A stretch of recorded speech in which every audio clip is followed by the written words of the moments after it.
दोस्तों, आप ये वीडियो किस डिवाइस में देख रहे हैं? हाई चांसेस हैं कि आपके स्मार्टफोन, लैपटॉप, टैबलेट या फिर स्मार्ट टीवी में। क्या आप जानते हैं कि इन सब में क्या चीज कॉमन है? वो है लिथियम। जी हाँ दोस्तों, यदि आप भी इस हाईटेक दुनिया में टेक्नोलॉजी से ताल्लुकात रखते हैं तो लिथियम आपकी लाइफ का भी एक बेहद अहम हिस्सा है।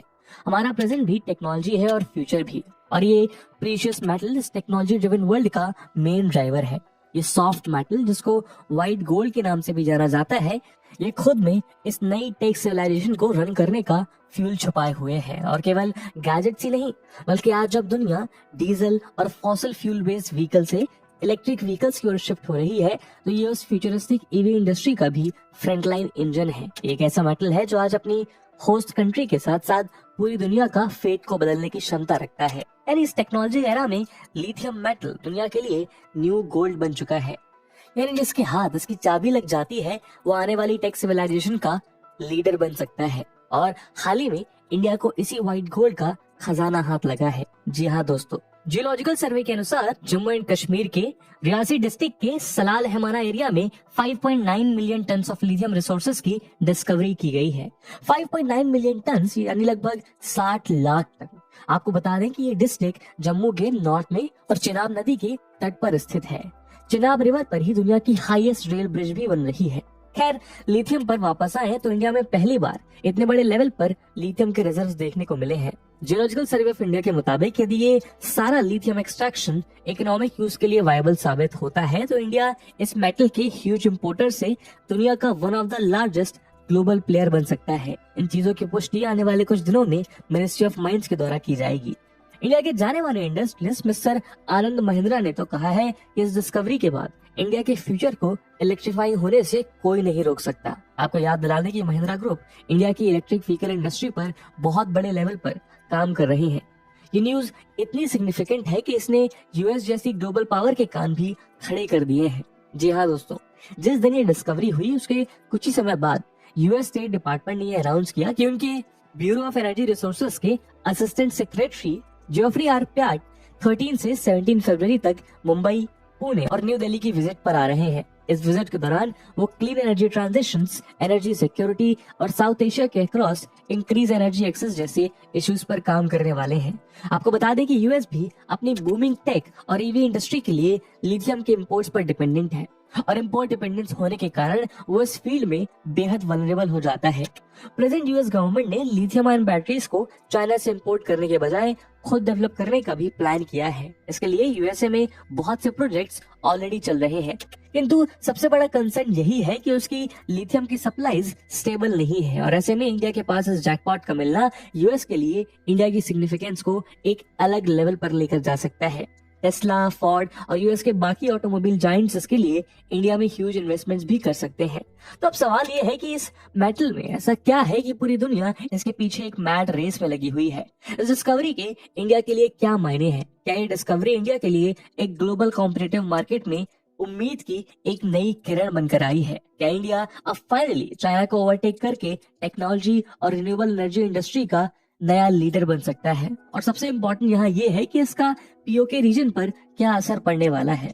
आज के इस वीडियो में हम इस डिस्कवरी के इन सभी पहलुओं पर चर्चा करेंगे। दोस्तों, आइए सबसे पहले कुछ बेसिक्स पर नजर डालते हैं। तो आज ये लिथियम हमारी पीरियोडिक टेबल के one of the most demanding minerals में से एक है। लिथियम शब्द ग्रीक वर्ड लिथोस से आया है। इसका लिटरल मीनिंग होता है स्टोन। बेहद लो डेंसिटी का ये मेटल वाटर के साथ हाईली रिएक्टिव होता है और नेचर में टॉक्सिक और अल्कलाइन होता है। इस एलिमेंट को सबसे पहले 1817 में जोहान ऑगस्ट एफ रॉबर्टसन ने डिस्कवर किया, लेकिन ये अर्थ पर नेचुरली फॉर्म नहीं होता है। साइंटिस्ट की माने तो ये एक कॉस्मिक एलिमेंट है जो बड़े बड़े स्टार्स के ब्राइट एक्सप्लोजन्स के जरिए फॉर्म हुआ है। इन एक्सप्लोजन्स को नोवा कहा जाता है।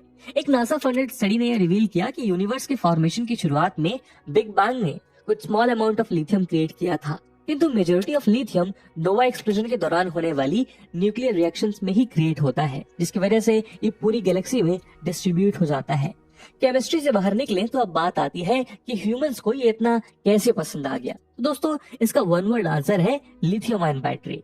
ये तो लिथियम आमतौर पर सेरेमिक्स और glasses, greases, pharmaceutical compounds, air conditioners और एल्युमिनियम प्रोडक्शन में भी यूज होता है, किंतु उसका मेन यूज हमें बैटरीज में देखने को मिलता है।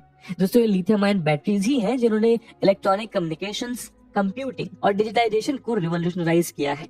लिथियम आयन बैटरीज ने ही हमारी दुनिया में इस टेक्नोलॉजिकल रिवॉल्यूशन को अलाउ किया है और यही आज इस दुनिया के ग्रीन ट्रांजिशन को पावर कर रहा है। इस सेक्टर में इसको विंड और सोलर एनर्जी को स्टोर करने वाली बैटरीज और प्रीडोमिनेंटली इलेक्ट्रिक व्हीकल्स यानी ईवीज में यूज किया जाता है।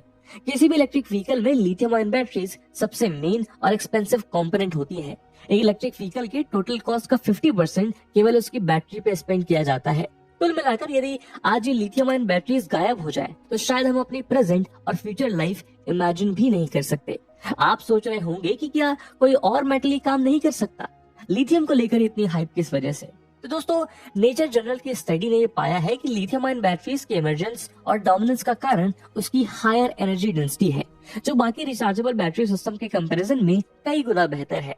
ये चार्ज भी बहुत जल्द होती है और ये पर किलोग्राम सबसे highest energy storage capacity enjoy करती है। इसकी हायर स्टोरेज कैपेसिटी और एक्सट्रीमली लाइट वेट इसको इलेक्ट्रिक कार के लिए एक परफेक्ट चॉइस बना देता है।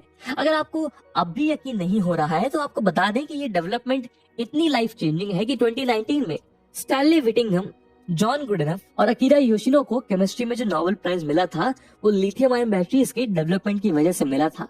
इन्हीं की रिसर्च के बदौलत दुनिया को लिथियम आयन बैटरीज जैसा रिवॉल्यूशनरी एलिमेंट प्राप्त हुआ। आज जब दुनिया भर में इलेक्ट्रिक व्हीकल्स की डिमांड बढ़ रही है तो लिथियम के ग्लोबल रिजल्ट्स को लेकर डिबेट एक नया मोमेंटम गेन कर रही है। दोस्तों, यहाँ दो इश्यूज सबसे ज्यादा क्रूशियल हैं। पहले तो ये कि आज की डेट में लिथियम की ओवरऑल सप्लाईज उसकी डिमांड को बड़ी मुश्किल से केटर कर पा रही है। नियर फ्यूचर में ये lithium ion batteries combustion engine को रिप्लेस करके कार और ट्रक्स के लिए डोमिनेंट पावर सोर्स बनकर उभरेंगी। यूरोपियन कमीशन की प्रेसिडेंट उर्सुला वॉन डर लेyen कहती हैं कि इसकी हाई डिमांड और इंक्रीजिंग प्राइसेस के कारण आने वाले सालों में ये ऑयल और गैस को ओवरटेक कर उनसे भी ज्यादा क्रूशियल रिसोर्स बन सकता है। यदि ऐसा होता है तो आने वाले समय में हमें लिथियम की और ज्यादा जरूरत पड़ने वाली है। कार्बन एमिशन जिस रेट पर आगे बढ़ रहे हैं उसको एड्रेस करने के लिए वर्ल्ड को 2 बिलियन ईवीज की जरूरत है। इलेक्ट्रिक व्हीकल्स ऑटोमोबाइल इंडस्ट्री की एक नई रियलिटी बनते नजर आ रहा है और इलेक्ट्रिक व्हीकल्स में लिथियम आयन बैटरीज यूज होती हैं, जिसकी वजह से इनकी डिमांड बहुत तेजी से बढ़ रही है। इंटरनेशनल एनर्जी एजेंसी की एक रिपोर्ट के मुताबिक 2025 तक वर्ल्ड लिथियम की भारी शॉर्टेज फेस कर सकता है। किंतु यहाँ सर्जिंग डिमांड ही अकेली प्रॉब्लम नहीं है। यहाँ दूसरा सबसे बड़ा चैलेंज ये है कि विश्व भर में लिथियम के रिसोर्सेज बहुत कम रीजन्स पे कंसंट्रेटेड है, जो उसकी मोनोपोली कुछ चंद प्लेयर्स के हाथों में थमा देता है। वो कैसे, आइए देखते हैं। दोस्तों, शायद आप ये जानकर चौंक जाएंगे कि दुनिया के 50% से ज्यादा लिथियम डिपॉजिट्स अर्जेंटीना, बोलीविया और चिली में पाए जाते हैं। इन रीजन में लिथियम का इतना हाई कंसंट्रेशन होने के कारण इसको लिथियम ट्रायंगल भी कहा जाता है। यहाँ आज ग्लोबल पावर्स को हमेशा ये रिस्क सताता है कि यदि वो लिथियम ट्रायंगल में इन्वॉल्व नहीं हो पाए तो वो कुछ वैसा ही होगा जैसा कि 20th सेंचुरी में उनके साथ हुआ, जो मिडिल ईस्ट के ऑयल डेवलपमेंट से बाहर रह गए।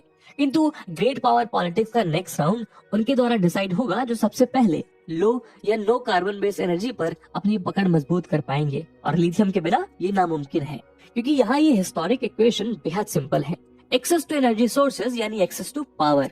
कहीं ना कहीं चाइना ने इस बात को सबसे पहले रियलाइज किया है। लिथियम के केस में चाइना अपने कॉम्पिटिटर्स से एक ह्यूज एज एंजॉय करता है। S&P ग्लोबल मार्केट इंटेलिजेंस के मुताबिक 2021 में चाइना ने 79% लिथियम आयन बैटरीज प्रोड्यूस की और इसके बाद डायरेक्ट नंबर आया यूनाइटेड स्टेट्स का, जो कुल 6.2% पर है। यहाँ आप इस वाइड गैप को क्लियरली ऑब्जर्व कर सकते हैं। कुछ एस्टिमेट के मुताबिक चाइना लिथियम आयन बैटरी की मार्केट में 80% शेयर एंजॉय करता है। इंडिया भी चाइना के इलेक्ट्रिक व्हीकल्स का एक बड़ा इंपोर्टर है। पूरे वर्ल्ड के लिए लिथियम आयन बैटरी के सप्लायर के मोनोपोली एंजॉय करने के लिए चाइना आज दुनिया का लार्जेस्ट रॉ लिथियम इंपोर्टर बन चुका है। इन सभी डायनेमिक्स ने चाइना को आज ग्लोबल लिथियम ट्रेड का सेंटर बना दिया है। अपने इन प्लान्स को रियलाइज करने के लिए चाइना आज दूसरे देशों के लिथियम माइंस में भी बड़े लेवल पर इन्वेस्ट कर रहा है। साथ ही वो साउथ अमेरिका के लिथियम ट्रायंगल में भी बहुत एग्रेसिवली इन्वेस्ट कर रहा है।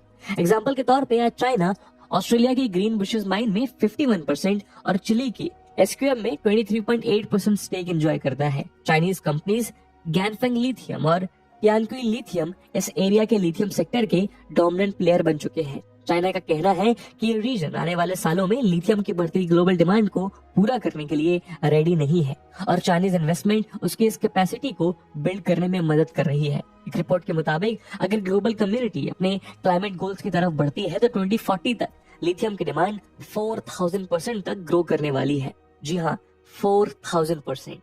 तो आप देख सकते हैं कि चाइना अपना स्ट्रेटेजिक फ्यूचर सिक्योर करने के लिए इस फील्ड को भी मोनोपोलाइज करना चाहता है और इसी वजह से कई lithium importing countries lithium industry में चाइना की डोमिनेंस को लेकर कंसर्न है। लेकिन दोस्तों, रिफाइनिंग कैपेसिटी होना एक बात है और एक्चुअल मेटल को पजेस करना दूसरी बात। भले ही चाइना लिथियम की रिफाइनिंग और बैटरी के प्रोडक्शन को ग्लोबली डोमिनेट कर रहा है, किंतु उसके ओवरऑल लिथियम रिजर्व्स कुल 4.5 मिलियन टन के आसपास है, जो उसको बोलिविया, अर्जेंटीना, चिली, यूएसए और ऑस्ट्रेलिया के बाद 6th पोजीशन पर लाकर खड़ा कर देते हैं। यदि आप सोच रहे थे कि ज्यादा रिजर्व्स ना होने के बाद भी चाइना इन बैटरीज में इतनी ओवरवेलमिंग डोमिनेंस कैसे एंजॉय करता है, तो दोस्तों उसका कारण यही है कि लिथियम के रॉ मटेरियल को रिफाइन करके बैटरीज बनाने की जो कैपेसिटी होती है वो पूरी दुनिया की 60% से अधिक केवल चाइना के पास ही है। किंतु चाइना की प्रॉब्लम ये है कि उसकी लिथियम डिमांड उसकी सप्लाई से कई गुना ज्यादा है और इस फ्रंट पर इंडिया अपने इस डिस्कवरी के साथ बाजी मार सकता है, क्योंकि यदि इंडिया को ईवी इंडस्ट्री में सेल्फ रिलायंट बनना है तो उसको चाहिए कि वो चाइना की लिथियम आयन बैटरी सप्लायर्स पर निर्भर न रहे और ऐसा तभी हो सकता है जब उसके पास इसके रॉ मटेरियल यानी लिथियम के सब्सटेंशियल रिजर्व्स और उनको प्रोसेस करने की टेक्नोलॉजी मौजूद हो। यह टेक्नोलॉजी वाला पार्ट बेहद जरूरी क्यों है, इसका अंदाजा आप लिथियम ट्रायंगल के एग्जांपल से लगा सकते हैं। उनके पास रॉ मटेरियल तो थे किंतु टेक्नोलॉजी नहीं थी, इसकी वजह से उनका पोटेंशियल पूरी तरह यूटिलाइज नहीं किया गया और इसी बहाने को लेकर आज चाइना वहां अपनी पकड़ मजबूत कर रहा है। खैर, इंडिया में इस डिस्कवरी के साथ उम्मीद ये है कि इंडिया का पहला हर्डल तो सॉल्व हो गया है। नहीं है, लगभग 2 साल पहले कर्नाटका के मांड्या में 1600 टन ऑफ लिथियम रिजर्व्स पाए गए थे, किंतु पहले तो ये क्वांटिटी एक्सट्रीमली स्मॉल है और दूसरी बात ये कि उन साइट से मेटल्स की अभी तक कोई कमर्शियल सप्लाई नहीं हुई है। 2021 से अब तक total 7 lithium exploration carry out किए गए हैं, जिनके तहत हमारी गवर्नमेंट अरुणाचल प्रदेश, आंध्र प्रदेश, छत्तीसगढ़, झारखंड, जम्मू एंड कश्मीर और राजस्थान जैसे बहुत से स्टेट्स में लिथियम एक्सप्लोरेशन प्रोग्राम चला रही है। दोस्तों, इंडिया के लिए इस डिस्कवरी के कई मायने हैं। पहले तो आपको बता दें कि चाइना और यूएसए के बाद इंडिया ईवीज का 3rd लार्जेस्ट मार्केट है। साथ ही इंडियन गवर्नमेंट ने हाल ही में ये डिक्लेयर किया है कि 2030 तक इंडिया में चलने वाली 30% कार्स इलेक्ट्रिक कार्स होंगी। इंडिया आने वाले समय में इसकी भारी शॉर्टेज फेस कर सकता है। यहाँ कंसर्न ये भी थी कि इंडिया लिथियम आयन बैटरीज को मैन्युफैक्चर नहीं करता, बल्कि चाइना या ताइवान से इंपोर्ट हुए लिथियम आयन सेल्स को असेंबल करता है। इसके अलावा प्री असेंबल्ड बैटरी पैक्स भी इंडिया की कुछ कंपनीज बाहर से ही इंपोर्ट करती हैं। इसका एक बड़ा कारण ये था कि इंडिया के पास लिथियम या कोबाल्ट का कोई बड़ा सोर्स अब तक नहीं था। तो ये डेटा इस लेटेस्ट डिस्कवरी के पोटेंशियल को साफ साफ बयां करता है। या आपकी जानकारी के लिए बता दें कि लिथियम के ज्यादातर ग्लोबल रिजर्व्स उन एरियाज में पाए गए हैं जहां आज बहुत हाई वाटर स्ट्रेस देखने को मिल रहा है, जबकि इस मिनरल के एक्सट्रैक्शन के लिए हाई वॉल्यूम ऑफ वाटर की जरूरत पड़ती है। और आज जब इसके सभी ट्रेडिशनल प्लेयर्स वाटर शॉर्टेजेस का शिकार हो रहे हैं, तो ऐसे में इंडिया फ्यूचर के लिए एक ग्रेट ऑल्टरनेटिव बन सकता है। दोस्तों, इन सभी बेनिफिट्स को एक और बहुत बड़ा बेनिफिट ओवरशैडो करता है और वो है इसका पीओके कनेक्शन। जी हाँ दोस्तों, जाहिर सी बात है कि जब इस खजाने को लेकर इन्वेस्टिगेशन और एक्सप्लोरेशंस आगे बढ़ेंगी तो ये इन रीजन के डेवलपमेंट के साथ साथ कई हजारों लोगों के लिए रोजगार भी पैदा करेगा। और जब यहाँ से मेटल एक्सट्रैक्ट होना शुरू होगा तब तो और भी ज्यादा specialized regional development, skill development और एम्प्लॉयमेंट जनरेशन देखने को मिल पाएगा। जैसे कि हम जानते हैं कि आर्टिकल 370 के हटने के बाद से इस रीजन के डेवलपमेंट में सब्सटेंशियल बूस्ट देखने को मिला है। चाहे कोई पाकिस्तान एक डीप इकोनॉमिक क्राइसिस के बावजूद कश्मीर सॉलिडेरिटी डे जैसे इवेंट्स प्लान करता रहता है और फॉल्स नैरेटिव्स को प्रोपेगेट करता रहता है, वहीं पीओके की एक्चुअल कंडीशन इस्लामाबाद के रियल इंटेंट को चीख चीख कर बयां करती है। वहीं दूसरी ओर आर्टिकल 370 के एब्रोगेशन के बाद से अब तक जम्मू एंड कश्मीर एडमिनिस्ट्रेशन को IT, defence, renewable energy, tourism, education, hospitality और इंफ्रास्ट्रक्चर जैसे सेक्टर में 40 से भी ज्यादा कंपनी से 15,000 करोड़ रुपीस के इन्वेस्टमेंट प्रपोजल्स मिल चुके हैं। जहां एक और इंडिया अपनी प्रायोरिटीज को ध्यान में रखकर लगातार जम्मू और कश्मीर के डेवलपमेंट की ओर अग्रसर है। आने वाले कुछ महीनों में जब इस रीजन में इंडिया का लिथियम एक्सट्रैक्शन असल में शुरू होगा तो उसके डेवलपमेंट में 4 चांद लगने वाले हैं। वहीं पीओके इस्लामाबाद के डिस्क्रिमिनेशन के कारण अंडर डेवलपमेंट, सफरिंग्स और टेररिज्म का हब बनकर रह गया है। ऐसे में जाहिर सी बात है कि पाकिस्तान द्वारा इलीगली ऑक्युपाइड रीजन्स भी इससे प्रभावित होंगे और वो भी एक बेटर फ्यूचर की कल्पना कर पाएंगे। और इसी थॉट के साथ दोस्तों आज के वीडियो को हम यही विराम देते हैं।